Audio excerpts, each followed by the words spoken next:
Thanks to a viewer response, I ended up following their suggestion, which was the Urantia Book Concordex, which led to various topics I read on mental health and mental illness.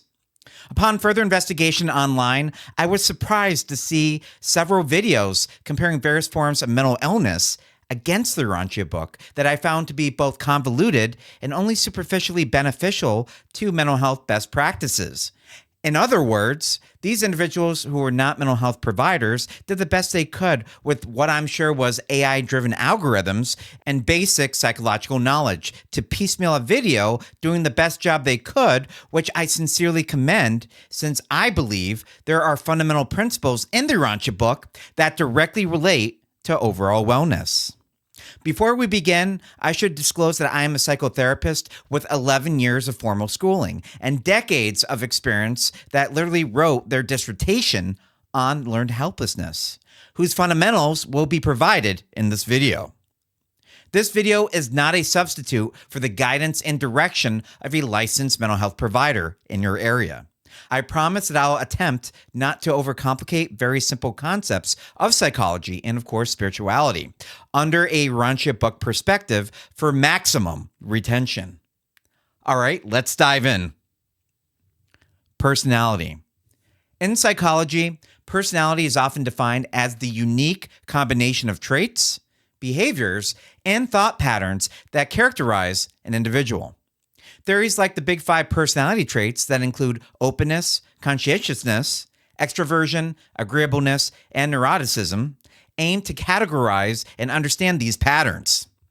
My favorite personality assessment is the Myers-Briggs Type Indicator, not because it's the most accurate, but it is the simplest to understand, comprising categories such as energy style, information processing, decision-making, and organizational directedness. Remember that assessment outcomes are useless if it cannot be easily taught and internalized by the client through psychoeducation. Understanding personality archetypes not only will reveal how you operate as a person, but how you can motivate and engage other personalities around you, such as your boss, friend, and of course, spouse. Kids have a natural propensity towards manipulating personality profiles. As an example, let's say Billy wants a new video gaming system and approaches his father. Dad, if you get me the PAL 1200, not only will I pay for half, but it will teach me responsibility by forcing me to take care of it, and would also be something you could take away if I do get in trouble. Sounds good. Ask your mother. Mom, if I get that 1200 system, I'll have a bunch of my friends over. I'll socialize more, and you'll be the best mother in the world. See what I mean? With no formal training or education, people naturally appeal to these set personality profiles. In psychology, personality is seen as dynamic, shaped by majorly genetic predispositions such as temperament, environmental influences, and life experiences. It evolves over time, influenced by factors like relationships, culture, and personal growth. Generally speaking, the nature versus nurture argument has been settled in the 21st century, slightly leaning in the favor of biology, in case you're curious. Contrastingly, the Urantia book presents personality as a divine and eternal gift from God. It is described as unchanging and unique to each individual, transcending material existence. So keep in mind, for the next person that rolls their eyes at one of my dad jokes, it's part of my personality. Personality, according to the book, is not merely a product of biological or environmental factors, but a spiritual endowment that enables individuals to relate to God, others, and the universe. It emphasizes that personality is a unifying factor of an individual's identity, integrating mind, body, and spirit. The book also highlights the concept of personality survival, suggesting that personality persists beyond physical death, provided the individual chooses to align with divine will. This perspective elevates personality from a psychological construct to a cosmic reality, imbued with eternal significance. While psychology views personality as a malleable construct influenced by external and internal factors, the Urantia book sees it as a stable spiritual process. This divergence invites reflection on the interplay between the temporal and the eternal aspects of human identity. This begs the question, such as, could personality be both evolving in its expression and eternal in its essence? I'll leave that one up to you. Meaning. The quest for meaning is a central theme in psychology, particularly in existential and humanistic theories. Viktor Frankl's logotherapy, for instance, posits that the primary drive in life is the search for meaning. This theory is universally accepted and taught in all psychological professions, due to being fundamental in treatment of all mental illness and the basis of psychological resiliency, such as Dr. Martin Seligman's PERMA model. Meaning is often derived from relationships, achievements, values, and the pursuit of goals. Despite accepting religion as being a viable intervention to use with clients, its clinical use is bloated with caution associated with most clinical associations due to there being a fine line between a clinician instilling their own values associated with individualistic belief systems and, of course, more significant psychopathology often having an over-reliance on religion or other external locuses of control that will be explained in greater detail in the next section. Meaning is seen as a subjective construct, unique to each individual, and essential for psychological well-being. As brief examples, survivors of sexual assault often perform advocacy roles for other survivors. Individuals who have been incarcerated attempt to help other less fortunate people reestablish their own lives once more. And even Dr. Frankl was a concentration camp survivor that found meaning through their suffering, wanting to give speeches on their new derived form of psychotherapy to help individuals find meaning through their own suffering. The Urantia Book expands the concept of meaning to a cosmic scale. It suggests that true meaning is found in understanding one's relationship with the divine and participating in the universal plan. According to the book, meaning is not merely a personal construct, but a discovery of one's role in a larger, divinely orchestrated reality. It emphasizes that life's ultimate purpose is to know God, experience their lives with God the Supreme, and to serve others, aligning with the eternal values of truth, beauty, and goodness. It uncovers hidden external and internal spiritual influences, such as the spirit of truth and our thought adjusters, and indicates adversity can generally lead to greater spiritual growth than those who have lived a normal life.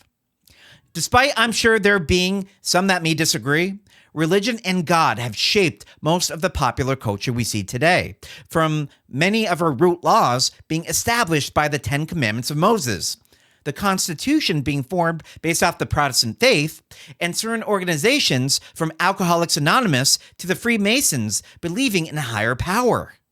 For the atheist to indicate that religion has not shaped their own morals, I usually ask that client to think again. The Urantia Book also introduces the idea of cosmic citizenship, where individuals find meaning by contributing to the greater good of the universe. This perspective encourages a shift from self-centered pursuits to a broader, altruistic vision of existence. External locus of control. The concept of locus of control, introduced by the psychologist Julian Rotter, refers to the extent to which individuals believe they have control over the events in their lives. An external locus of control generally implies that people attribute outcomes to external forces like fate, luck, or other people, often leading to feelings of helplessness or passivity. Conversely, an internal locus of control individual is generally associated with a sense of agency and responsibility. It's not a surprise that many individuals who have an external locus of control often feel powerless to overcome their challenges or sometimes come up with excuses to sustain their maladaptive behaviors, while many internal locus of control individuals will generally accurately measure their level of influence surrounding their own current dilemma. Consequently, we as therapists often see more external locus of control clients than we do internal locus of control individuals, due to self-agency being accepted as a major influence towards overall wellness outcomes. The Urantia Book offers a nuanced view of control and responsibility. While it acknowledges the overarching influence of divine providence, it also emphasizes limited divine submission of human free will and co-creatorship that directly ties into spiritual progression or stagnation. In fact, Andon and Fonta, who came way before Adam and Eve, were the first humans in the Urantia Book to be endowed by thought adjusters and eligible for eternal survival due to their submission to God's existence. This God-knowingness reality also created a universal order on the planet at the time for most of the life carriers to take their leave and consequent reduced scientific influence, allowing us to develop on our own. The book teaches that individuals are endowed with the ability to make choices and shape their own destiny, even within the framework of divine guidance. It dissuades the notion that any evil entity can influence you past your own willingness to invite their wickedness into your life, being protected by the fourfold spirit of truth, thought adjuster, midway temporal guardians, and guardian seraphim. This perspective reframes an external locus of control as an opportunity to trust in divine wisdom while actively participating in one's own spiritual growth. It encourages a balance between surrendering to God's will and exercising personal responsibility, fostering a sense of partnership with the divine. So, psychology often views an external locus of control as frequently detrimental to overall well-being, with the exception of balanced religious convictions, while the Urantia Book sees it as a pathway to spiritual trust and humility. Integrating these perspectives suggests that a healthy balance can be achieved by recognizing external influences while maintaining a sense of agency and purpose. When I see individuals that can accurately balance the intrinsic desire to overcome their own challenges with an external locus of control regard for what they truly do not have control over, I typically see magic happen in the therapy office. Life is not about sure things. And often, people that try making disastrous dichotomies of life often think that you have to pick a side between science and spirituality. Themes of power and perceived control are generally concepts seen frequently in the therapy office, which is offset by this gentle balancing act and goes beyond the brief scope of this video. Conclusion. One of the themes associated with the Urantia Book is to resist our beastly urges, such as indolence, insincerity, and egoism, throughout most of the text. It must be a compelling argument for some that if you truly believe that you are only given one life, that such a temporal life should be quote-unquote enjoyed to its greatest potential, foregoing the needs of others and just focusing on the advantages and opportunities of self-centeredness.